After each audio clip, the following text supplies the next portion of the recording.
ఓం మహాగణాధిపతయే నమ. ఓం గురుభ్యో నమ. ఓం శ్రీమాత్రే నమ. పరమేశ్వర స్వరూపమైనటువంటి జ్యోతిష, వాస్తు మరియు ఇతర అనేకమైనటువంటి శాస్త్రములను మనకు అందించినటువంటి మహర్షులకి నమస్కారం. హయగ్రీవ హయగ్రీవ హయగ్రీవేతియో వదేత్తస్స నిస్సరదేవాని జన్మకన్యా ప్రవాహవత్ అరుణాం కరుణాతరంగితాక్షీం ధృతపాశాంకుశపుష్పబాణచాపాం అనిమాదిభిరావృతాం మయూకైః అహమిత్యేవ విభావయే భవానీం. శ్రీమాత్రే నమః. ప్రేక్షకులకి ఆ లలితాంబిక అమ్మవారి యొక్క అనుగ్రహం పరిపూర్ణంగా కలగాలని మనస్ఫూర్తి కోరుకుంటూ మనం ఈరోజు చూడండి, మనం బయట సొసైటీలో కనుక చూసినట్లయితే ఎవరో ఏదో బ్లాక్ మ్యాజిక్ చేశారని, లేకపోతే ఏదో గాలి సోకిందని, దిష్టి బాగా తగులుతుందని, శత్రువులు ఏదో వీళ్ళ మీద ఏదో ప్రయోగం చేశారని, ఇట్లాంటివి మనం చాలా చూస్తూ ఉంటాం. అసలు అందులో ఎంతవరకు నిజం ఉంది? ఇక్కడ పాయింట్ బై పాయింట్గా చూసుకుంటే, అంటే ఒక్కొక్క లగ్నానికి అసలు ఏ గ్రహ దశ వల్ల, ఏ కాంబినేషన్స్ వల్ల అలాంటివి ఏర్పడతాయి. ఇక్కడ పాయింట్ నెంబర్ 1 ఏంటంటే అసలు సిమ్టమ్స్ ఏమిటి, అదేవిధంగా దీని మీద మోసాలు ఎలా జరుగుతున్నాయి, అలాగే భ్రమలు ఉంటాయి కొంతమందికి. సిమ్టమ్స్, మోసాలు, భ్రమలు, అదేవిధంగా అసలు ఎందుకు వస్తాయి ఇవి, అసలు ఎందుకు ఏర్పడతాయి, ఇవి తొలగిపోవాలంటే ఏం చేసుకోవాలి, అసలు ఈ కాలంలో అలా చేసే వాళ్ళు ఉన్నారా అనేటువంటి అనేకమైనటువంటి అంశాలు ఒక్కొక్క లగ్నరీత్యా పూర్తిగా తెలుసుకుందాం. మీరు వీడియో ఆఖరి వరకు చూడండి. అయితే ఈ విషయాలను ఎన్నో రీసెర్చ్లు చేసి చెప్తున్నటువంటి అంశం ఇది. ఈ యొక్క అంశం చెప్తుంది నేనైనప్పటికీ కూడా చెప్పేస్తుంది సాక్షాత్ అమ్మవారిగా భావిస్తూ భ్రమల్ని, భయాల్ని పోగొట్టుకోవడానికే ఈ వీడియో పర్టికులర్గా చూడండి, మీకు అర్థమవుతుంది. కుంభలగ్నము, కుంభరాశి. కుంభం వారికి అందరికీ ఒక ఎత్తైతే కుంభం వారు ముఖ్యంగా ఏదైనా మట్టడం వల్ల జరుగుతుంటాయండి శని దశల్లో. అంటే మనం చూస్తుంటాం, చూసారు, ఎక్కడో రోడ్డు మీద ఏదో వేశారండి, దాన్ని వెళ్ళి తొక్కాము అందుకే అక్కడి నుంచి అని. అది ఎప్పుడు జరుగుతుంది? అందరికీ జరగదు. మళ్ళీ అది మీ లగ్నాధిపతి వీక్గా ఉండి మీ రవి గనక స్పాయిల్ అయితే అప్పుడు ఏదో తొక్కేసి వచ్చాడంటే అందుకే ఇలా పిచ్చి పిచ్చిగా ప్రవర్తిస్తున్నాడు అనుకుంటారు. అలాంటప్పుడు చిన్న దృష్టి తీసుకుంటే పోతుంది కూడా. కాకపోతే ఎందుకు కుంభలగ్నం వారికి అంటే లగ్నాధిపతి వ్యయాధిపతి ఒక్కడే, అంటే పాదాలకి కారకుడు శని అవుతాడు ముఖ్యంగా వీళ్ళకి, కుంభలగ్నం వారికి. అలాంటప్పుడు శని స్పాయిల్ అయ్యాడు, ఆ మహాదశ లేదా అంతర్దశ నడుస్తుంది, తెలియని ఒక భ్రమలు. సర్వసాధారణంగా ఇట్లా జరిగినప్పుడు ఏమవుతుందంటే నిద్ర పట్టదు, తొందరగా నిద్ర పట్టదు. ఒకవేళ పట్టినా సరే చెడు చెడు కళలు రావడం, ఎవరెవరో కళ్ళలోకి రావడం, లేకపోతే కొన్ని కొన్ని ఆకారాలు కొంతమంది కనిపిస్తుంటాయి కూడా, ఎదురుగా కనిపిస్తుందండి నాకు తెల్లటి ఆకారం, అదేంటో నన్ను పిలుస్తుంది అంటూ ఉంటారు. దాని అర్థం ఏమిటంటే, ఒకటి ఇక్కడ రెండు విషయాలు అర్థం చేసుకోవడం. ఒకటి, మీ పితృదేవతలు అంటే మీ పూర్వీకుల్లో ఎవరైనా వచ్చి మీకు వాళ్ళకి చేయమని చెప్పడం. రెండవది, మీరు భ్రమపడ్డం కూడా ఉంటుంది. ఎప్పుడు జరుగుతుందండి భ్రమ అనేది? దీన్ని ఎలా గుర్తించాలి అంటే, మీకు ఇది భ్రమ నిజమా అనడానికి దేవతా సంబంధించిన కార్యక్రమాలు నార్మల్గా చేసుకుంటూనే ఉంటారు, దానిలో ఎక్కడ కూడా తేడా రాదు. మీకు భ్రమ అనుకోండి, మధ్యలో ఉలిక్కి పడ్డాలు ఇట్లాంటివి ఉండవు. కానీ భ్రమ కాకుండా నిజంగా ఏదైనా మీకు వచ్చింది, ఏదో తొక్కడం వల్ల వచ్చిందంటే మధ్యలో ఉలిక్కి పడ్డాలు ఇట్లాంటివి జరుగుతూ ఉంటాయి. అయితే మీకు ప్రధానంగా పంచమాధిపతి బుధుడవుతాడు కాబట్టి ఓం నమో నారాయణాయ అనే మంత్రం మీ బుధగ్రహం కనుక బాగున్నట్లయితే ఆ ఒక్క మంత్రం చాలు, మీకు అన్నీ కూడా క్లియర్ అవ్వడం జరుగుతూ ఉంటుంది. అదేవిధంగా కొంతమంది చూడండి, ఆస్తుల కోసం ఇబ్బంది పెడుతూ ఉంటారు కొంతమందిని. అది ఎప్పుడు జరుగుతుంది అంటే, శుక్ర కుజ రెండు గ్రహాలు కనుక పాడై జన్మజాతకంలో ఆ మహాదశలు అంతర్దశలు నడిచేటప్పుడు ఈ ఆస్తుల మూలంగా మీరు ఆస్తిని పొందితే వాళ్ళకి తగ్గుతుందనేటువంటి భావంతో కొంతమంది అన్నదమ్ముల మీద కూడా, అన్నదమ్ములకి కొన్ని కొన్ని ప్రయోగాలు చేసుకుంటూ ఉంటారు. అలాంటప్పుడు పర్టికులర్గా మీరు లక్ష్మీ నరసింహస్వామి యొక్క స్తోత్ర పఠనం కనుక చేయడము, లేదా వారాహి అమ్మవారి యొక్క స్తోత్రం. ఎందుకంటే చాలామందికి తెలియని విషయం ఏంటంటే, ఇలాంటివి జరిగినప్పుడు ఏదో చేసేసుకోవాలనుకుంటారు. అలా కాదు, జస్ట్ నామం, స్తోత్రం, ఏదైనా మంచి గురువు గారి దగ్గర ఏదైనా అమ్మవారికి సంబంధించిన బీజాక్షరాలకు సంబంధించిన ఏదైనా మంత్రం లేదా లలిత చేసుకున్నా సరిపోతుంది.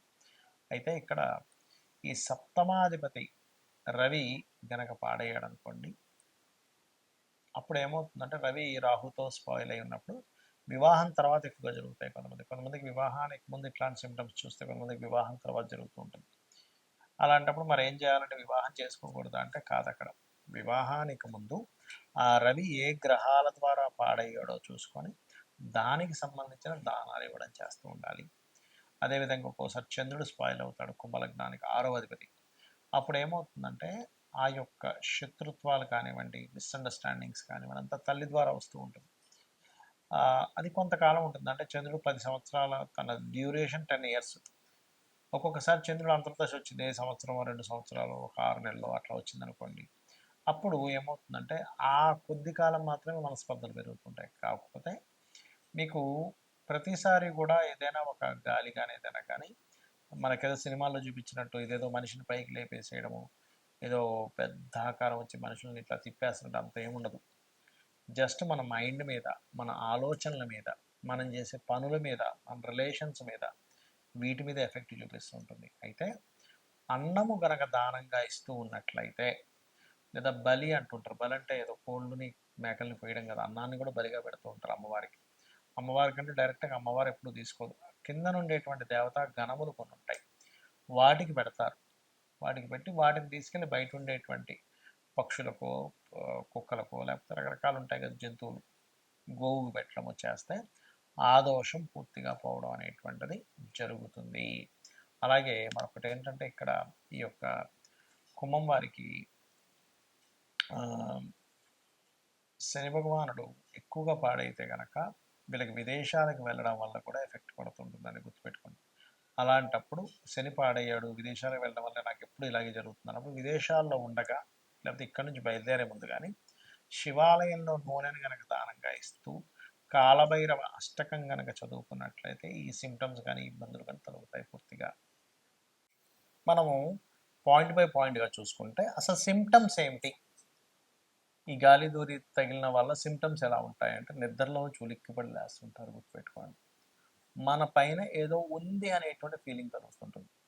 అది సమ్ టైమ్స్ నేను ఇందాక చెప్పినటువంటివి ఏవైతే ఇప్పుడు శని కానీ, కేతువు కానీ, పాడైన బుధుడు కానీ, పాడైనటువంటి రవి కానీ, రాహు కానీ, ఇట్లా ఈ కుజుడు నీచంలో ఉన్న కుజుడు కానీ ఈ దశలు వచ్చినప్పుడు సహజంగా ఏమవుతుంటుందంటే విశ్వంలో భగవంతుడు క్రియేట్ చేసిన సృష్టిలో పాపగ్రహ సంబంధాలు పాడై మహాదశలు, అంతర్దశలు, ప్రత్యంతర్దశలు నడిచినప్పుడు ఇక్కడ ఉన్నటువంటి కొన్ని పిశాచాల బాధలు పడుతూ ఉంటాడు మనిషి.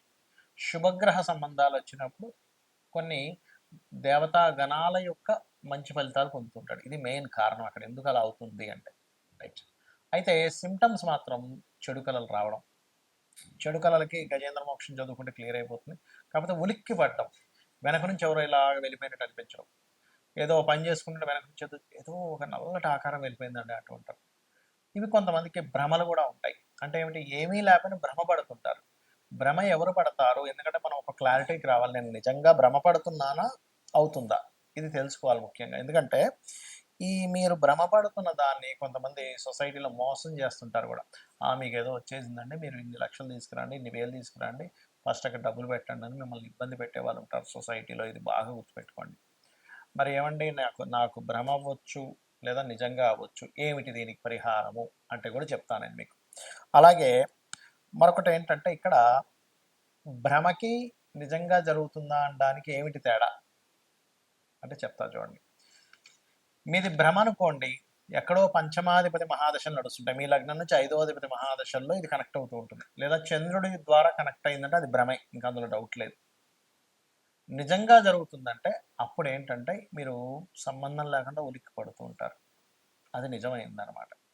అయితే అందులో ఇక్కడ మరి ఈ రోజుల్లో నిజంగా ఇలాంటివి ఏమైనా ఇప్పుడు మనం వింటూ ఉంటాం, పాతకాలంలో వినేవాళ్ళం, బాణామతి, చిల్లంగి, లేకపోతే రకరకాలు ఉంటాయి, రకరకాల చెడుకులు చేసేవాళ్ళు ఉంటారు. మరి ఈ కాలంలో ఉన్నారంటే చాలా తక్కువ అలాంటివి చేసేవాళ్ళు ఇప్పుడు. ఎందుకంటే ఇప్పుడు అంత ఓపిక కానీ అంత నిష్టగా ఉండేవాళ్ళు కానీ లేరు. ఎక్కడో ఓ లక్షలో కోట్లో ఒక వ్యక్తి దొరుకుతారు జెన్యున్గా ఉండేవాళ్ళు.